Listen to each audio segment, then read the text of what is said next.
నమస్తే, welcome to Andhraprabha. నేను మీ సంతోషి. ప్రతిరోజు కొంత దూరం నడడం వల్ల ఆరోగ్యానికి చాలా మంచిదని మన ఇంట్లో పెద్దలు తరచూ చెప్తూ ఉంటారు. సో పాత రోజుల్లో అయితే ఎక్కడికి వెళ్ళాలన్నా సరే నడుచుకుంటూనే వెళ్ళేవాళ్ళు.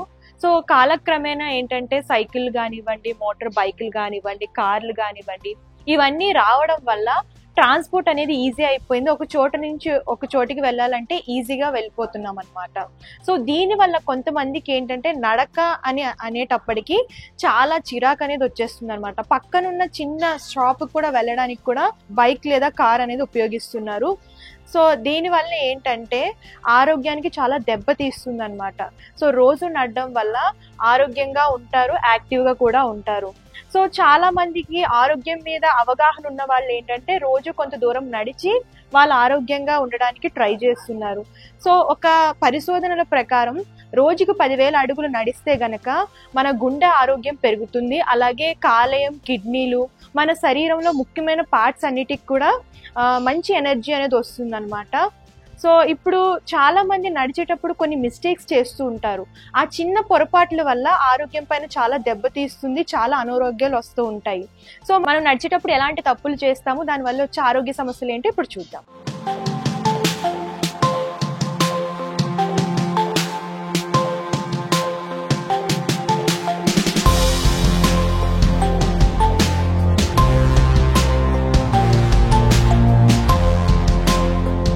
సో మనం నడిచేటప్పుడు చేసే తప్పులు ఏంటంటే ఫస్ట్ తప్పుల ద్వారా వచ్చేది ఏంటి, మెయిన్గా లో బ్యాక్ పెయిన్. ఈ బ్యాక్ పెయిన్ ఎందుకు వస్తుంది అంటే నడిచేటప్పుడు మన బరువు అంతా కూడా వీపు మీద ఆన్ చేస్తే దానివల్ల మన బ్యాక్ సైడ్ అంటే వెన్నుముక్క దగ్గర బరువు ఒత్తిడి అనేది పడిపోయి బ్యాక్ పెయిన్ అనేది చాలా మందికి వస్తూ ఉంటుంది. సో ఇంకోటి ఏంటంటే పాదాల నొప్పులు, దాంతోపాటు పగుళ్ళు అనమాట. పగుళ్ళు, మంటలు కూడా వస్తాయి. సో చాలా మంది ఎక్కువ దూరం నడిచేస్తూ ఉంటారు. దానివల్ల అరిపాదాలు, యాంకిల్స్ అంటారు కదా, అక్కడ మంటలు వస్తాయి. అండ్ దాంతోపాటు మీరు చూసుకున్నట్లయితే నొప్పి, తీవ్రమైన నొప్పి వస్తుంది ఒక్కొక్కసారి. అండ్ వాటితో పాటు ఏంటంటే పగలడం కానివ్వండి, పుళ్ళు కానివ్వండి, ఇవన్నీ కూడా వస్తూ ఉంటాయి అనమాట. అండ్ ఇంకోటి వచ్చేసరికి తొళ్ళ వాపు.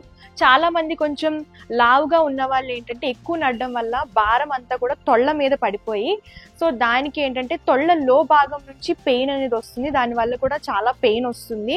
సో ఇంకోటి ఏంటంటే వాపు. చాలా దూరం నడడం వల్ల ఏంటంటే మనకి అరిపాదాల్లో కానివ్వండి, లేదు అంటే తొళ్ళ భాగంలో కానివ్వండి, మోకాళ్ళలో కానివ్వండి వాపు అనేది వస్తుంది. ఆ వాపు ఏంటంటే జనరల్గా చాలా మందికి వస్తూ ఉంటుంది. సో ఎక్కువ నడడం వల్ల ఈ ప్రాబ్లం అనేది వస్తుంది అనమాట.